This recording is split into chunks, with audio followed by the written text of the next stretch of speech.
दोस्तों की, राम और मोहन की। ये दोनों डिसाइड करते हैं कि हम मिलके एक बिजनेस शुरू करेंगे। हम एक एक भैंस खरीदेंगे और उसका दूध निकालेंगे, दूध से दही बनाएंगे, पनीर बनाएंगे और उसे बेचेंगे और अमीर बनेंगे। अब दोनों डिसाइड करते हैं कि अगले दिन सुबह 10 बजे हम चौराहे पर मिलेंगे और भैंस खरीदने के लिए जाएंगे। अब अगले दिन राम तो चौराहे पर पहुंच जाता है पर मोहन नहीं आता। अब राम 2-3 घंटे तक मोहन का वेट करता है, बट फिर वो सोचता है कि शायद मोहन को बिजनेस में कोई इंटरेस्ट नहीं है, तो राम अकेला भैंस खरीदने के लिए निकल जाता है और भैंस खरीद के ले आता है और उसकी खूब सेवा करता है, उसका दूध निकालता है और उससे मिल्क प्रोडक्ट्स बनाकर उन्हें बेचना शुरू कर देता है। और उससे जो भी उसकी कमाई होती थी उन पैसों को वो वापस री इन्वेस्ट कर देता था। और देखते ही देखते राम के पास 15 से 20 भैंसें हो जाती हैं। पर राम रुकता नहीं है, वो गांव से शहर पहुंचता है और अलग अलग राज्य में अपना बिजनेस फैलाता है। उसके दूध और मिल्क प्रोडक्ट्स का बिजनेस पूरे देश में चलने लग जाता है और इस तरह राम खूब अमीर बन जाता है। और एक दिन उसे अपने गांव की याद आती है तो वो अपनी आलीशान गाड़ी से गांव की तरफ निकल जाता है।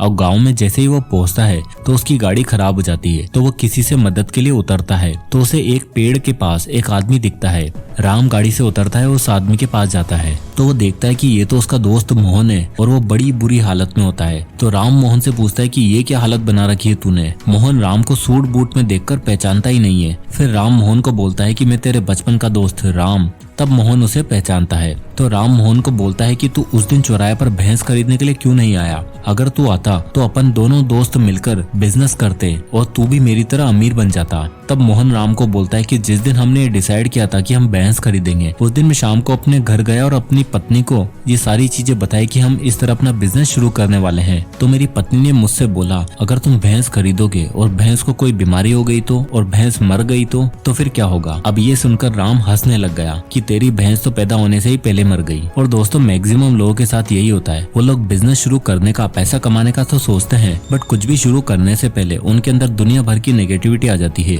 और वो भला बुरा सोचने लग जाते हैं, जिसके कारण वो कभी भी बिजनेस शुरू ही नहीं कर पाते। इंडिया में 93% ऐसे लोग हैं जो बिजनेस करना चाहते हैं और रिच और फाइनेंशियली फ्री बनना चाहते हैं। सभी को अपना पहला 1 करोड़ जल्द से जल्द कमाना है। पर इन 93% लोगों में से सिर्फ 11% ही ऐसे लोग हैं जो एक्चुअल में कोई बिजनेस शुरू करते हैं और सक्सेसफुल बन पाते हैं। इसका सबसे बड़ा रीजन ये है कि इंडिया में सभी को करोड़पति तो बनना है, करोड़ों कमाना है, पर करोड़ों कमाने के लिए कोई